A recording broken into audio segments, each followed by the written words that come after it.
देहरादून में देर रात तेज बारिश हुई और हर तरफ तबाही ही तबाही मच गई।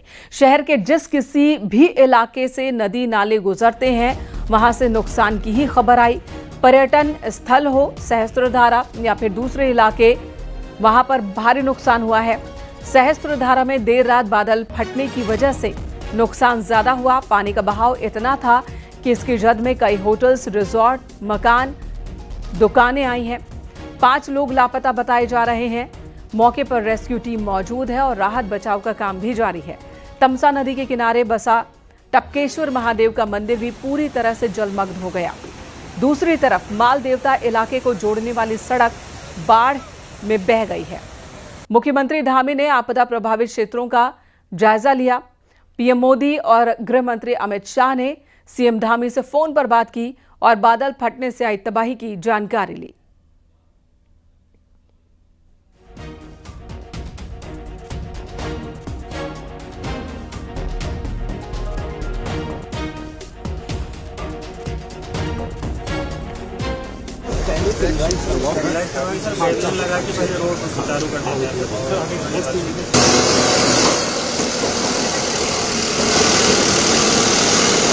ये 3 तस्वीरें आपको दिखा रहे हैं। पहली तस्वीर जब सुबह सुबह सीएम पुष्कर सिंह धामी पहुंचे। बाढ़ प्रभावित और बादल फटने की वजह से नुकसान वाले इलाकों में देहरादून में सहस्त्रधारा के आसपास का ये इलाका है जहां पर बादल फटा, जिसकी वजह से तबाही हुई है। माल देवता को जाने वाला हाईवे भी बह गया, क्षतिग्रस्त हो गया है। टूटे हाईवे की ये तस्वीर भी आपको दिखा रहे हैं हम। राहत कार्यों को और तेजी से करने के निर्देश मुख्यमंत्री ने दिए, जो खुद जेसीबी पर सवार होकर पहुंचे मौके पर। सड़क इतनी ज्यादा खराब हो गई थी कि दूसरा वाहन ले जाना संभव नहीं था और ऐसे में अपने प्रोटोकॉल को तोड़ते हुए मुख्यमंत्री पुष्कर सिंह धामी जेसीबी पर सवार होकर पहुंचे प्रभावित इलाके में। अधिकारियों के साथ उन्होंने मीटिंग की, जायजा लिया इस पूरे इलाके का, यहाँ नुकसान कितना हुआ है। स्थानीय लोगों से भी बात की है।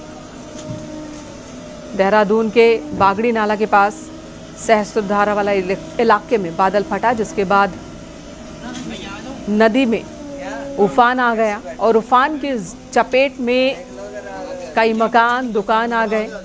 भारी नुकसान लोगों को हुआ है।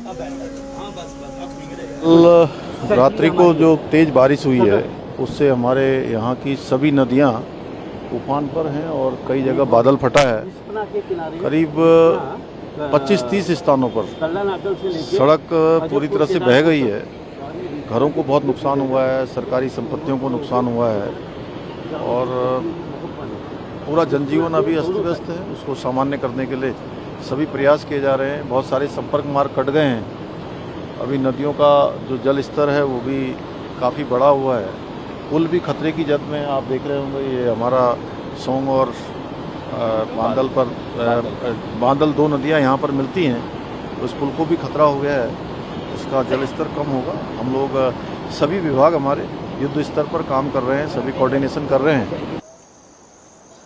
सहस्त्रधारा इलाके में बादल फटने से जो तबाही मची है, हर जगह उसके निशान दिखाई दे रहे हैं और इस तबाही में कुछ ह्यूमन कैजुअल्टीज़ भी हुई हैं, क्योंकि जो तमाम रिसोर्ट थे, होटल थे, उनमें मलबा आने से या तो पूरा मलबा भर गया या फिर होटल के होटल तबाह हो गए। हमारे साथ एक चश्मदीद हैं जो मंजान गांव में जब बादल फटा उसके बाद जब होटल में वहाँ पर मलबा घुसा तो ये उस समय उस होटल में थे। आपका क्या नाम है दोस्त? मेरा सर देवीलाल थापा है। देवीलाल थापा।